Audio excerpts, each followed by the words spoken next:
بسم اللہ الرحمن الرحیم۔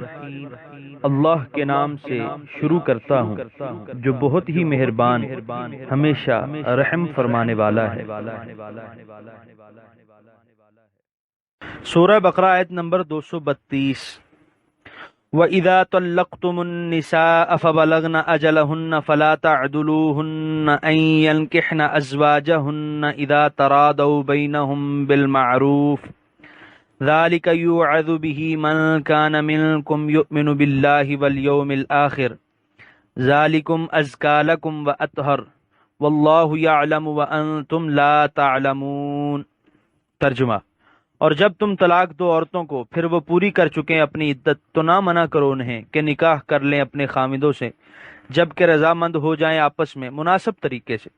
یہ فرمان الہی ہے، نصیحت کی جاتی ہے اس کے ذریعے اس کو جو تم میں سے یقین رکھتا ہو اللہ پر اور قیامت پر۔ یہ بہت پاکیزہ ہے تمہارے لیے اور بہت صاف، اور اللہ تعالی جانتا ہے اور تم نہیں جانتے۔ سورہ بقرہ آیت نمبر 232 کی تفسیر۔ یعنی متعلقہ عورت جب اپنی عدت پوری کر لے اور اپنے خامند کے ساتھ نکاح کرنا چاہے تو عورت کے ولی اسے منع نہ کریں۔ اس کا دوسرا مطلب یہ بھی بتایا گیا ہے کہ ایسی عورت اگر اپنے تجویز کردہ خامند کے ساتھ عدت گزرنے کے بعد نکاح کرنا چاہے تو پہلا خامند اسے نہ روکے اور یہ کوشش نہ کرے کہ جب میں نے اسے طلاق دے دی ہے تو کوئی دوسرا بھی اس سے نکاح نہ کرے۔ سورہ بقرہ آیت نمبر 233۔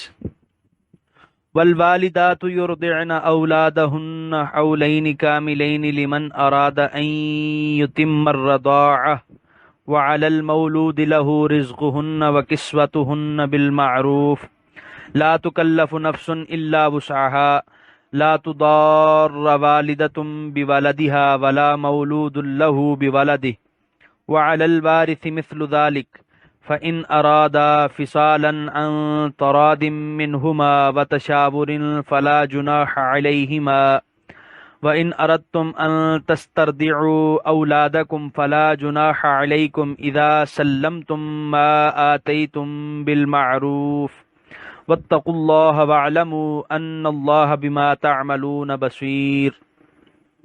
ترجمہ: اور مائیں دودھ پلائیں اپنی اولاد کو پورے 2 سال۔ یہ مدت اس کے لیے ہے جو پورا کرنا چاہتا ہے دودھ کی مدت، اور جس کا بچہ ہے اس کے ذمہ ہے کھانا ان ماؤں کا اور ان کا لباس مناسب طریقے سے۔ تکلیف نہیں دی جاتی کسی شخص کو مگر اس کی حیثیت کے مطابق۔ نہ ضرر پہنچایا جائے کسی ماں کو اس کے لڑکے کے باعث، اور نہ کسی باپ کو ضرر پہنچایا جائے اس کے لڑکے کے باعث، اور وارث پر بھی اسی قسم کی ذمہ داری ہے۔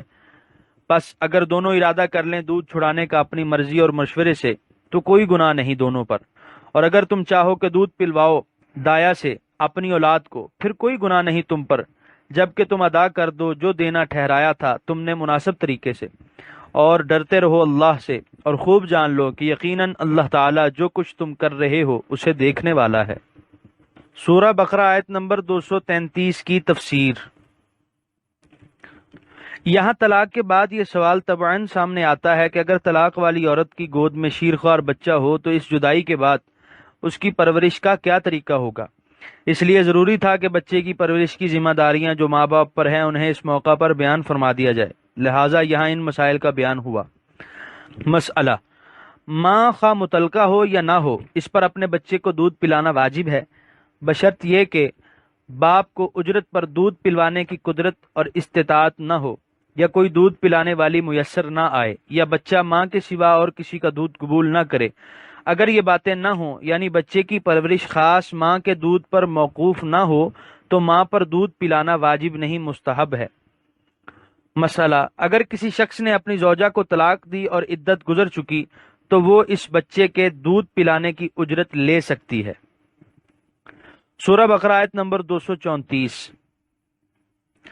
والذین یتوفون منکم ویذرون ازواجا یتربصن بانفسہن 4 اشہر وعشرا فاذا بلغن اجلہن فلا جناح علیکم فیما فعلن فی انفسہن بالمعروف واللہ بما تعملون خبیر۔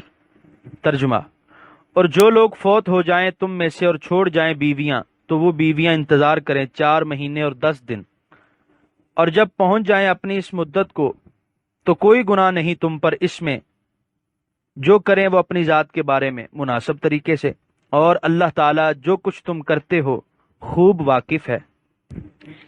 سورہ بقرہ آیت نمبر 234 کے پہلے حصے کی تفسیر۔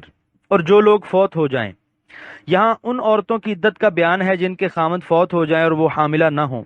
حاملہ کی عدت وضع حمل ہے، یعنی جس وقت وہ بچہ جنے گی اس کی عدت ختم ہو جائے گی۔ اس کی تشریح آگے آئے گی۔ سورہ بقرہ آیت نمبر 234 کے دوسرے حصے کی تفسیر۔ تو وہ بیویاں انتظار کریں 4 مہینے اور 10 دن۔ اس کا صرف یہ مطلب نہیں کہ وہ اس مدت میں نکاح نہ کرے، بلکہ احادیث صحیحہ کے مطابق کئی دوسری چیزوں سے بھی پرہیز لازمی ہے، یعنی عدت کے اندر وہ رنگین اور ریشمی لباس نہ پہنے، خوشبو نہ لگائے، مہندی اور دیگر آرائش سے اجتناب کرے، اپنے متوفی خامند کے ہی گھر ٹھہرے۔ ہاں، ضروری کام کی غرض سے دن کو گھر سے نکل سکتی ہے، رات کو پھر اسی مکان میں شب باشی کرے، نیز نئے نکاح کے لیے بھی بات چیت نہ کرے۔ سورہ بقرہ آیت نمبر 235۔ وَلَا جُنَاحَ عَلَيْكُمْ فِي مَا عَرَّضْتُمْ بِهِ مِنْ خِطْبَةِ النِّسَاءِ أَوْ أَكْنَنْتُمْ فِي أَنفُسِكُمْ عَلِمَ اللَّهُ أَنَّكُمْ سَتَذْكُرُونَهُنَّ وَلَكِنْ لَا تُوَاعِدُوهُنَّ سِرًّا إِلَّا أَن تَقُولُوا قَوْلًا مَّعْرُوفًا وَلَا تَعْزِمُوا عُقْدَةَ النِّكَاحِ حَتَّى يَبْلُغَ الْكِتَابُ أَجَلَهُ وَاعْلَمُوا أَنَّ اللَّهَ يَعْلَمُ مَا فِي أَنفُسِكُمْ فَاحْذَرُوهُ وَاعْلَمُوا أَنَّ اللَّهَ غَفُورٌ حَلِيمٌ۔ ترجمہ: اور کوئی گناہ نہیں تم پر اس بات میں کہ اشارے سے پیغام نکاح دو ان عورتوں کو، یا جو چھپائے ہو تم اپنے دلوں میں۔ جانتا ہے اللہ تعالیٰ کہ تم ضرور ان کا ذکر کرو گے، البتہ نہ وعدہ لینا ان سے خفیہ طور پر بھی، مگر یہ کہ کہو ان سے شریعت کے مطابق کوئی بات، اور نہ پکی کر لو نکاح کی گرہ یہاں تک کہ پہنچ جائے عدت اپنی انتہا کو، اور جان لو کہ یقیناً اللہ تعالیٰ جانتا ہے جو تمہارے دلوں میں ہے، سو اس سے ڈرتے رہو، اور جان لو کہ بے شک اللہ تعالیٰ بہت بخشنے والا حلم والا ہے۔ سورہ بقرہ آیت نمبر 235 کی تفسیر۔ مسلمانوں کو حکم دیا جا رہا ہے کہ عدت وفات گزارنے والی عورت سے صراحتاً نکاح کرنے کا تذکرہ نہ کریں۔ غم و اندوہ کی ان گھڑیوں میں جب کہ ایک گھر بے چراغ ہو چکا ہے، تمہارا جشن شادی منانے کی طرح ڈالنا کتنا معیوب ہے، اور اس مرحوم کے ساتھ کتنی بے انصافی ہے کہ ابھی اس کا کفن بھی میلا نہیں ہوا اور تم اس کی بیوی کو شادی کا پیغام بھیجنے لگے ہو۔ ہاں، پردہ داری سے اگر تم اپنے ارادے کا اظہار کر دو تو اس میں کوئی حرج نہیں، بہتر تو یہ ہے کہ یہ بات تمہارے دلوں میں ہی رہے اور زبان پر نہ آئے۔ یہاں پر دوسرے پارے کا 14واں رکوع مکمل ہوا۔